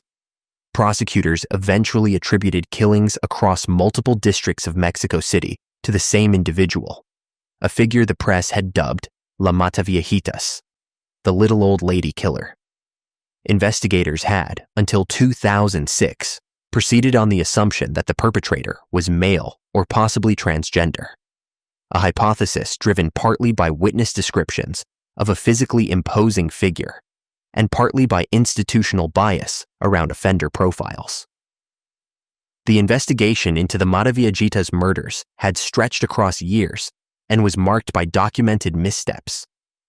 At least 2 individuals had been wrongly identified as suspects during the search, including a woman who remained imprisoned despite evidence later linking the crimes directly to Barraza. Fingerprint analysis ultimately proved decisive. Prosecutors confirmed that Barraza's prints matched evidence recovered from at least 10 of the crime scenes under review. Following her January 2006 arrest, investigators cross-referenced her fingerprints against the full archive of unresolved cases involving elderly female victims across Mexico City. The breadth of the matches prompted prosecutors to charge Barraza with 30 murders at trial. Trial proceeded in spring 2008 before Mexico City courts. Prosecutors presented fingerprint evidence linking Barraza to the majority of the charged murders, supported by witness testimony, placing her at or near several crime scenes and physical evidence recovered from her possession at the time of arrest, including the stethoscope and social worker documentation. Barraza acknowledged one killing but contested responsibility for the broader series. The defense did not mount a credible alternative explanation for the fingerprint evidence. On March 31, 2008, the court found Barraza guilty on 16 counts of murder and 16 counts of aggravated burglary. A judge sentenced her to 759 years in prison, the longest sentence in Mexican judicial history at that time. Under Mexican law, as sentences are generally served concurrently and the statutory maximum is 60 years, she is expected to remain incarcerated until approximately 2058. Juana Barraza remains detained at Santa Marta de Acatitla prison in Mexico City. The case is formally recognized as Mexico's first officially documented serial killer prosecution, and it permanently shifted how Mexican law enforcement categorized and responded to serial violence. The witness who detained her outside that apartment in January 2006 did not know they were closing a multi-year homicide investigation that authorities had publicly denied was even a serial case. The hook of this story: a bystander, a doorway, a woman who looked exactly like the composite sketches police had been circulating for years, was the simplest possible ending to one of the most complex failures of criminal investigation in Mexican history. What comes next takes the pattern of calculated predation and transplants it from the streets of a capital city to the parks of another, where a man kept a running score. Case 16. Alexander Pichushkin. For more than a decade, bodies accumulating in Bitsevsky Park on the southwestern edge of Moscow drew limited investigative attention. The park's sprawling terrain, over 1,000 hectares of dense urban forest, complicated scene access, and many victims were initially cataloged as deaths related to alcohol consumption or exposure, classifications that delayed formal homicide inquiries for years. It was not until a co-worker's handwritten note discovered inside the coat pocket of a freshly identified victim in 2006 placed a specific name at the center of a chain of disappearances that investigators found the thread that would unravel more than a decade of concealed activity. Alexander Pichushkin was born on April 9, 1974, in Moscow, and spent most of his adult life within a few kilometers of the park, where investigators concluded the majority of his crimes occurred. As a child, he sustained a head injury after falling from a swing, an incident his mother later referenced in court proceedings, and he was subsequently enrolled in a school for children with developmental delays. By adulthood, he had settled into a routine existence as a supermarket worker, living with his mother in a modest Moscow apartment, and spending leisure hours in the park playing chess against elderly regulars. Colleagues described him as quiet and punctual. He had no prior criminal charges and was not known to local law enforcement before 2006. Prosecutors at trial alleged that Pichushkin began committing homicides in 1992, though confirmed attributable cases date to the late 1990s. Court documents described a consistent operational pattern. Pichushkin would approach men, frequently elderly chess companions or homeless individuals, invite them to share vodka in commemoration of a deceased friend, then strike them from behind with a blunt instrument once they were seated or incapacitated. Investigators determined that in a significant number of cases, victims were deposited into the park's sewer manholes. Evidence at trial indicated Pichushkin maintained a chessboard in his apartment, tracking his tally of killings, with each confirmed murder represented by a filled square. Prosecutors alleged he had expressed a stated objective of filling all 64 squares, a total that would, in his framing, surpass the confirmed victim count of Soviet-era killer Andrei Chikatilo. The investigative breakthrough arrived in July 2006 when Marina Moskalyova, a co-worker who had agreed to meet Pichushkin in the park, left a note for her son identifying him by name before she departed. Her body was recovered from a sewer manhole shortly thereafter. The note, passed to Moscow police, gave investigators their first documented link between a named individual and a specific victim. Surveillance footage from a Moscow metro station placed Pichushkin with Moskalyova on the day of her disappearance. Analysts cross-referenced the geographic clustering of prior unresolved park deaths against Pichushkin's known residence and daily patterns. DNA analysis tied him to additional scenes, and a search of his apartment produced the chessboard, along with materials prosecutors argued constituted a self-constructed record of his activities. He was arrested in June 2006 and made no effort to deny the killings during initial questioning. The trial opened in September 2007 before the Moscow City Court. Prosecutors charged him with 48 counts of murder, though Pichushkin himself stated during proceedings that the actual number exceeded 60. The prosecution centered on the chessboard, metro surveillance footage, DNA evidence, and testimony describing his stated fixation on surpassing documented criminal records. The defense presented evidence of the childhood head injury and argued diminished capacity, a position the court declined to accept. Psychiatric evaluations conducted prior to trial concluded he was legally sane and criminally responsible for his conduct. On October 24, 2007, the court returned a verdict of guilty on all 48 counts. On October 29, 2007, Alexander, Pichushkin was sentenced to life imprisonment, with the first 15 years in solitary confinement, the maximum penalty permissible under Russian law at the time. He remains incarcerated. The co-worker's handwritten note delivered what 14 years of unexamined park deaths had not.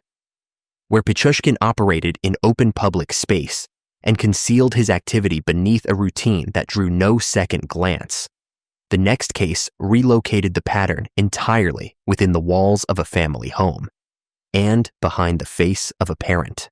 Case 17, Mered Philpott. In the weeks following a house fire that killed 6 children in Derby, England, in May 2012, investigators from Derbyshire Constabulary undertook a parallel review of housing benefit and child allowance documentation associated with the property at 18 Victory Road. The review surfaced a pattern of scheduled benefit assessments and pending custody hearings that placed the household's financial and legal circumstances in active flux at the precise time the fire occurred. Analysts noted the alignment between an approaching court date involving a custody dispute, one directly affecting the household's benefit calculations, and the date the fire was set. That financial thread, pursued in parallel with forensic examination of the scene, became one of the central evidentiary pillars the prosecution would later present at trial. Mered Philpott, born in 1981, was the wife of Mick Philpott and the mother of 6 of the 11 children living across the household arrangement at the time of the fire. By all external accounts, she occupied the role of a full-time homemaker, managing a large and complicated domestic unit. Neighbors described the household as loud but unremarkable in the broader landscape of a residential Derby street. Mered was not known to social services as a primary concern in her own right, though the broader arrangement had drawn periodic public attention. Mick Philpott had maintained a long-standing simultaneous cohabitation with two women, an arrangement publicly profiled in a 2007 British television documentary and the subject of reporting in several national newspapers. Mairead Philpott had no prior criminal record at the time of the fire and no documented history with law enforcement.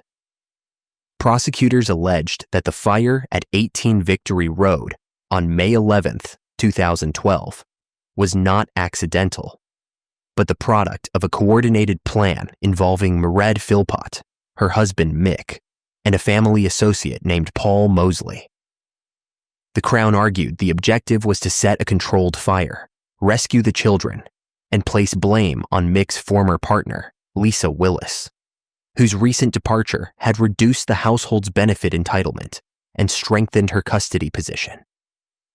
Evidence indicated that petrol was poured through the letterbox in the early hours of the morning, while the children were asleep upstairs.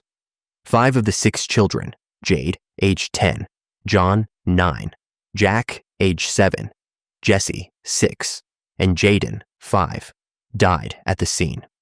A 6th child, Dwayne Philpott, age 13, died in hospital several days later. The fire appears to have escalated faster than those involved had anticipated. Mick Philpott gave a nationally televised press conference alongside Mairead in the immediate aftermath, presenting as a grief-stricken father. Investigators noted inconsistencies in the accounts provided by household adults from an early stage. Forensic analysis of the fire's origin point and accelerant pattern contradicted the framing of an accidental cause. Mobile phone records exchanged between Mick Philpott, Mairead, and Mosley in the hours preceding the fire were reviewed and found to contain exchanges the prosecution argued were relevant to planning. A covertly recorded conversation in which Mick Philpott made statements contradicting his public account became a significant component of the evidentiary file. All 3 individuals were arrested and subsequently charged. The trial opened at Nottingham Crown Court in February 2013. Each defendant faced 6 counts of manslaughter.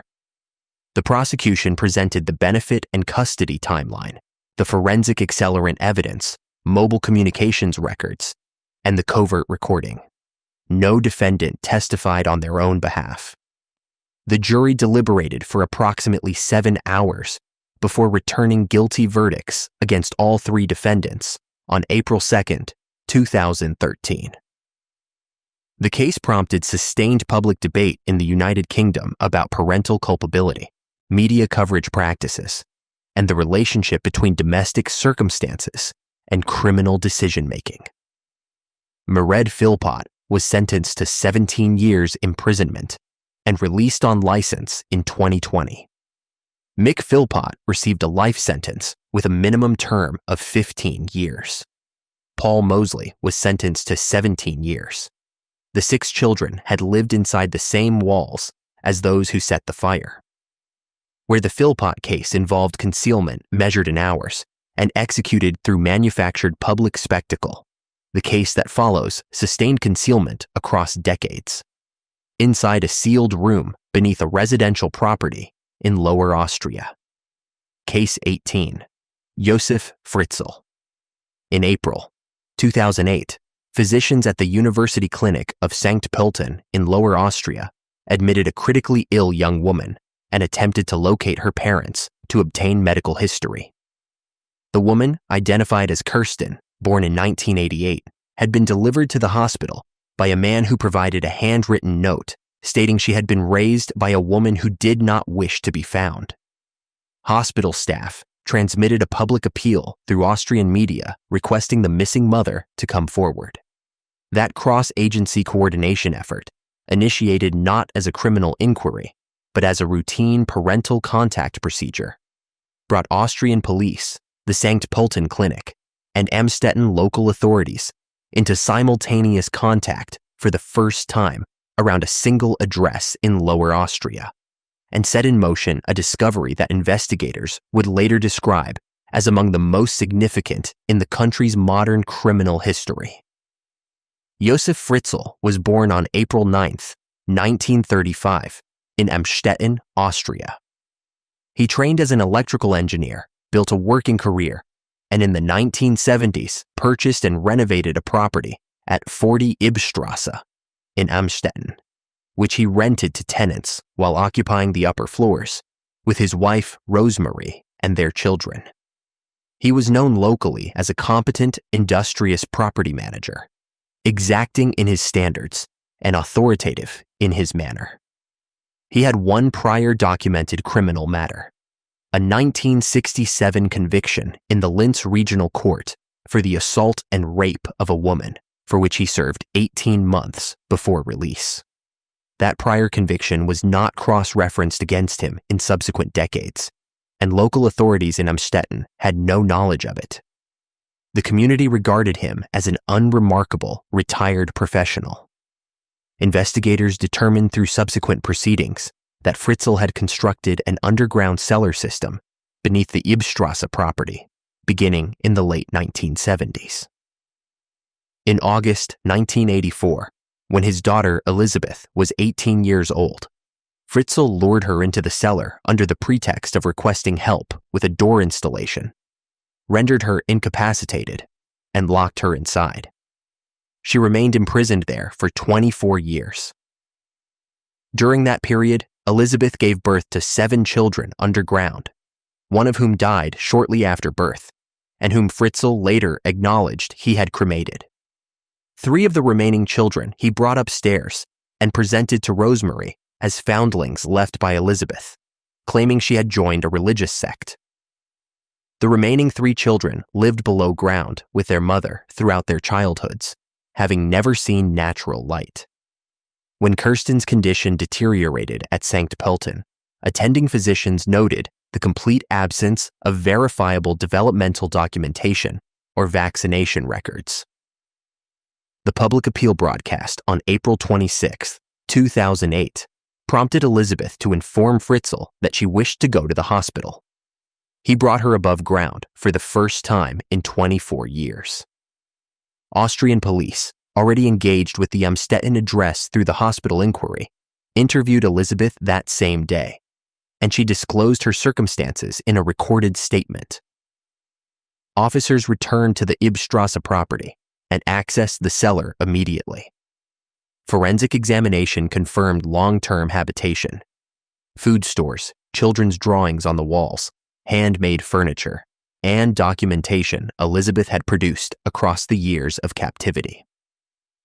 Fritzl was taken into custody on April 26, 2008.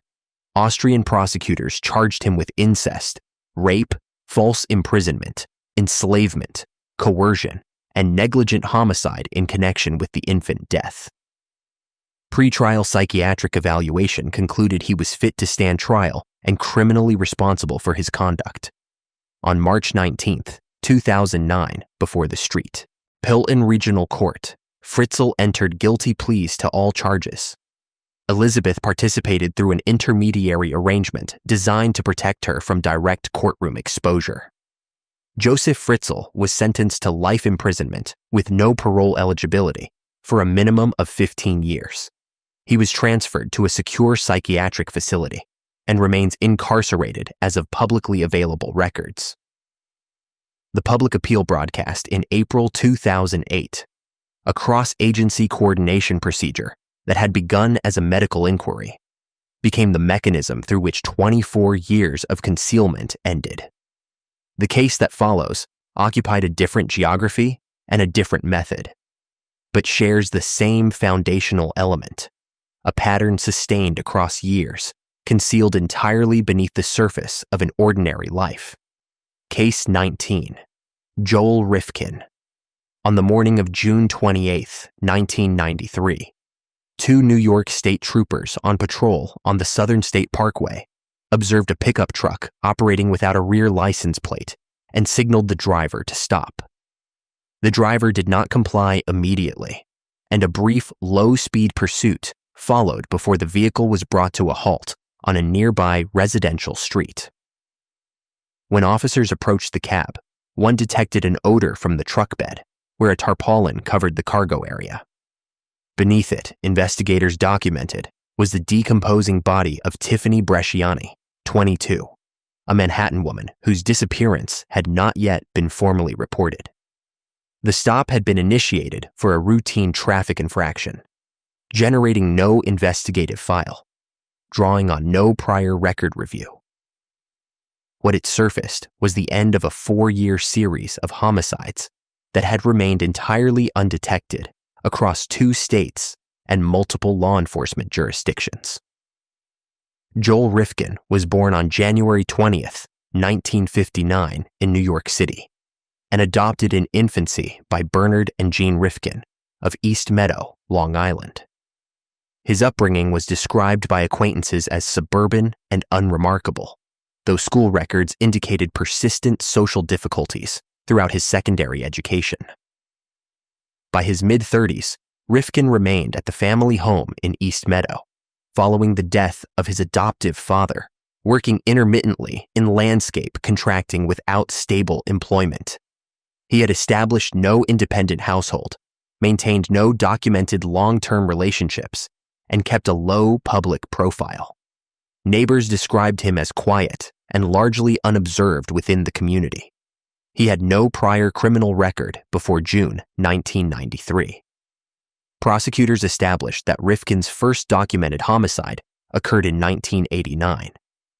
Between that year and June 1993, he killed 17 women, the majority picked up in Manhattan and transported to Long Island, New Jersey, or upstate New York for disposal.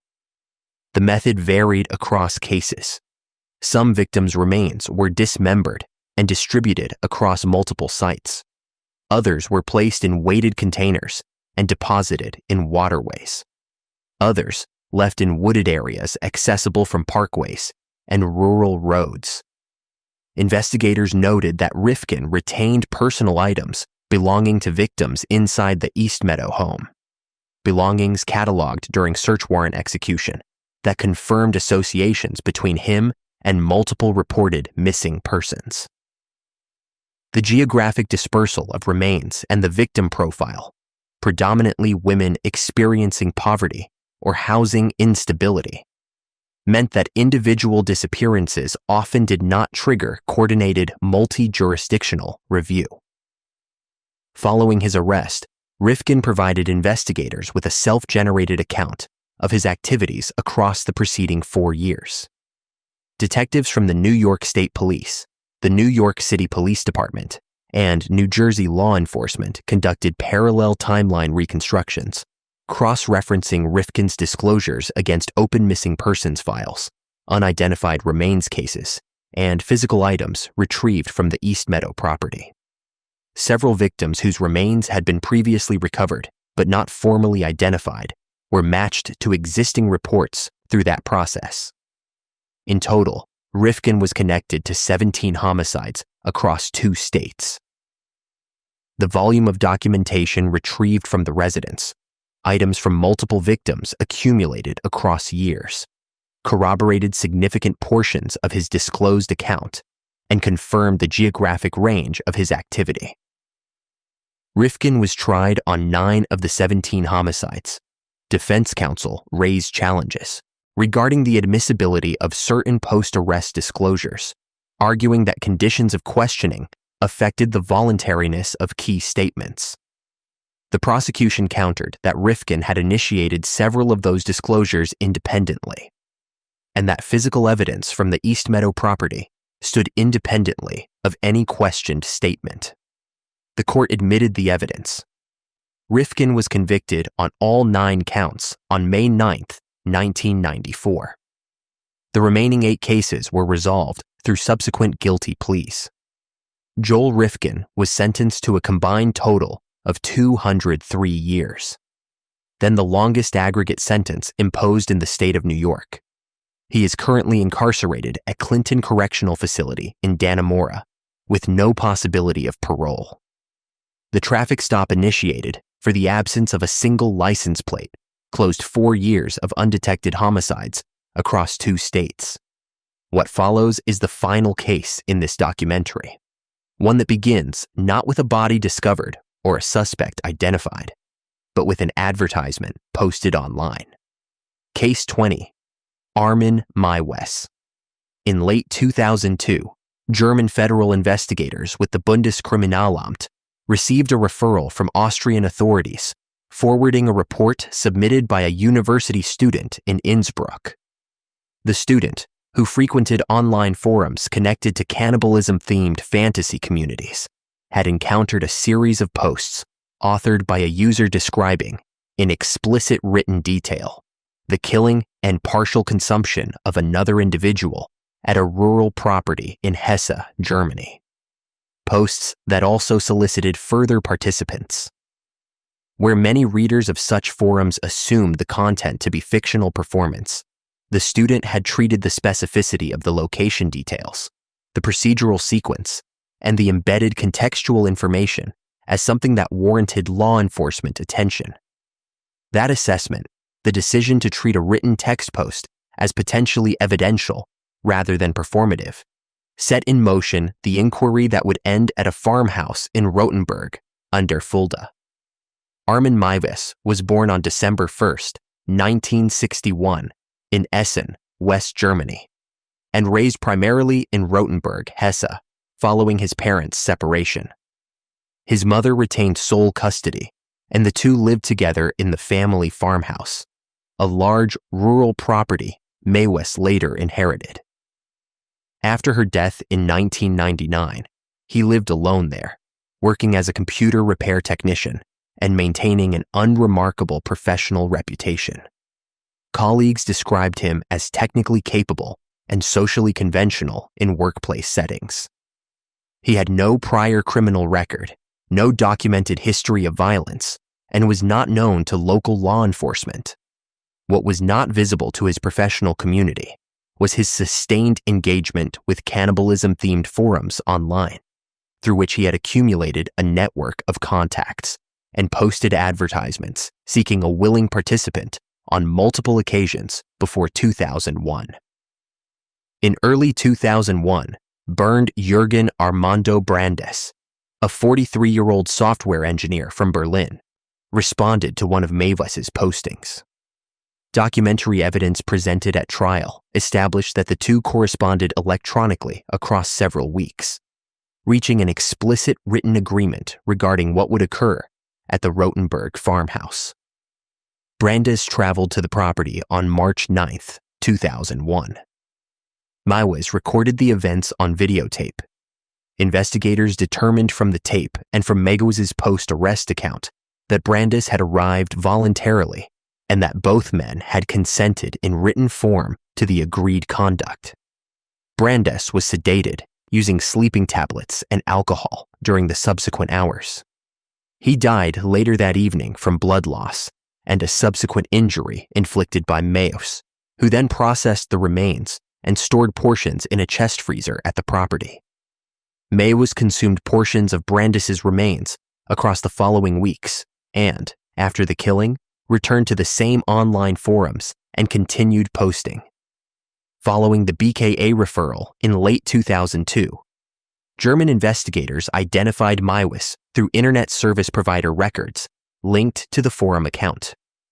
A search warrant was executed at the Rothenburg farmhouse on December 10, 2002. Officers located the videotape, portions of Brandes' remains in the freezer, and the complete record of the online correspondence. Electronic subpoenas directed to relevant platform and service providers failed account records and communication logs confirming contact between Maiwes and Brandes in the weeks preceding March 9, 2001. Digital forensics on Maiwes' personal devices recovered deleted files and forum drafts that extended the documentary record of his solicitation activity across prior years.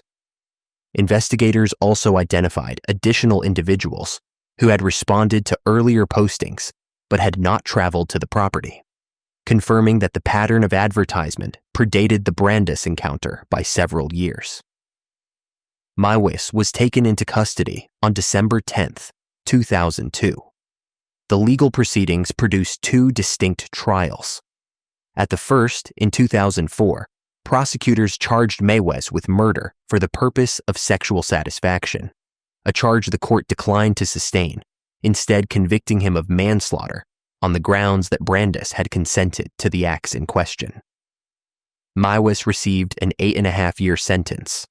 Federal prosecutors appealed, arguing that documented consent does not constitute a legally cognizable defense to homicide under German law, and that the full circumstances warranted the murder classification. The Federal Court of Justice agreed and ordered a retrial. At the second trial, prosecutors presented the same evidence under the statutory murder framework, emphasizing the planned nature of the act, the manner of killing, and the post-mortem conduct. The defense restated the consent argument. The court rejected it. On May 9, 2006, the Frankfurt Regional Court convicted Maywes of murder. Armin Maywes was sentenced to life imprisonment and transferred to Kassel Prison, where he remains incarcerated.